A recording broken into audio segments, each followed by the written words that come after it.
வணக்கம் அன்பு சொந்தங்களே. இப்போ நம்ம பார்க்க போகிற வீடியோ என்னென்னு பார்த்தீங்கன்னா, பூ கோர்க்கிறது தான். பூ கோர்க்கிறது எல்லாருக்குமே தெரியும். ஆனால் இப்போ நான் நல்லா சுற்றி பூ கோர்க்கிறது எப்படின்னு காமிக்க போகிறேன். நல்லாயிருக்கும் இந்த கோர்க்கிறது. பாருங்கள், இப்படி பூவை எங்கள் வீட்டில் பூத்த பூ இது. நல்லா சுற்றி நம்ம ஒத்தையாக பெரும்பூவாக எடுத்து கோர்க்கணும். இப்போ சுற்றி நம்ம 7 பூ அல்லது 8 பூ அந்த மாதிரி வைக்கலாம். கொஞ்சம் நெருக்க வச்சுக்கணும். வைக்கும் போதே பாருங்கள் ஃப்ரெண்ட்ஸ், ரொம்ப தள்ளியும் வைக்கக்கூடாது, ரொம்ப கிட்டவும் வைக்கக்கூடாது, நடுவில் வைக்கணும். தள்ளி வச்சோம்னா பூ கீழே உதிர்ந்து விழுக ஆரம்பிச்சிடும். கிட்ட வச்சாலும் பூ சுற்றி பெருசாக தெரியாது. அதனால சென்டராக பார்த்து நடுவில் குத்திக்கங்க. இப்படி அடுக்கி வச்சிங்கன்னா ரொம்ப அழகாக இருக்கும் பார்க்குறதுக்கு. இந்த மாதிரி அடுக்கி வச்சுக்கோங்க. உங்களுக்கு தெரியணுங்கிறதுனால தான் கொஞ்சம் ஸ்லோவாக கோர்க்குறேன். இந்த மாதிரி 7, 8 அந்த மாதிரி அடுக்கி வச்சுக்கோங்க. திருப்பி மறு ரவுண்டு பாருங்கள். அதே மாதிரி அதுக்கு மேலேயே வச்சுட்டு வரணும். உங்களுக்கு தெளிவாக தெரியும்னு நினைக்கிறேன். கொஞ்சம் விலகுனாலும் தள்ளி வச்சுக்கோங்க. கட்டும்போது கொஞ்சம் சிரமமாக தான் தெரியும். ஆனால் கோர்த்து வச்சதுக்கப்புறம் இந்த பூவை பார்க்கும்போது ரொம்ப சூப்பராக இருக்கும்.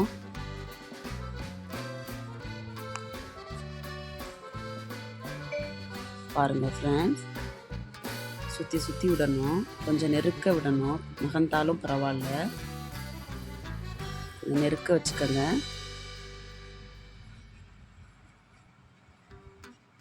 கொஞ்சம் பெரும்பூவாக பார்த்து எடுத்து கட்டுங்க ஃப்ரெண்ட்ஸ். சின்ன பூவாக இருந்துச்சுன்னா ஒன்றும் பின்னமாக தெரியும், பார்க்க நல்லா இருக்காது. இது எல்லாராலையுமே கோர்க்க முடியும். இப்போ உள்ள பிள்ளைங்கன்னா பூ வாங்குறது, கட்டுறது, கோர்க்கிறது இது எல்லாமே பெருசு அப்படின்னு நினச்சிட்ருக்காங்க. சின்ன பிள்ளைங்களாம் அப்படியெல்லாம் எதுவுமே கிடையாது. எல்லாமே ஈஸி தான் கற்றுக்கிட்டோம்னா. நீங்களும் கற்றுக்கணும் ஃப்ரெண்ட்ஸ்.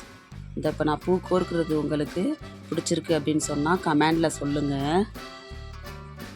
இப்போ பாருங்கள் ஃப்ரெண்ட், இதை அப்படியே கோர்த்துக்கிட்டே இருக்கோம். இதை பாருங்கள் ஃப்ரெண்ட்,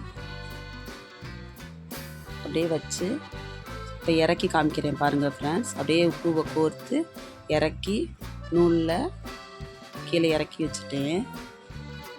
பாருங்கள் ஃப்ரெண்ட்ஸ், அழகாக இருக்கும். ஒரு சரம் அப்படியே 7, 8 அப்படின்ட்டு வைக்கணும். பாருங்கள் ஃப்ரெண்ட்ஸ், ரொம்ப அழகாக இருக்குது. இனிமேல் கோர்த்துட்டு நான் காமிக்கிறேன். பாருங்கள், எல்லா பூவையும் கோர்த்து காமிக்கிறேன்.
கட்டி காமிச்சாச்சு ஃப்ரெண்ட்ஸ், கட்டி முடிச்சிட்டேன்.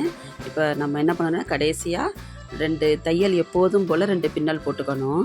பூ வந்து உதிராமல் இருக்கும். ஃபஸ்ட்லேயும் அந்த மாதிரி தான் போடணும், கடைசிலையும் அந்த மாதிரி தான் போடணும். அப்போ தான் பூ கோர்த்த பூ உதிராமல் இருக்கும். 2 கட்டு நார்மலாக எப்போதும் போல் நம்ம பூ கட்டுற மாதிரி கட்டிக்கோங்க. இப்போ கட்டி முடிச்சாச்சு. இப்போ பாருங்கள், 2 கட்டு எப்போதும் போல் கட்டிட்டு கட் பண்ணிக்க வேண்டியதுதான் நூலை. இப்போ பாருங்கள் ஃப்ரெண்ட்ஸ், பூ கோர்த்து முடிச்சாச்சு. எப்படி இருக்குன்னு சொல்லுங்கள். இந்த வீடியோ பிடிச்சிருந்துச்சுன்னா லைக் பண்ணுங்கள், ஷேர் பண்ணுங்கள், சப்ஸ்கிரைப் பண்ணுங்கள். Thank you friends.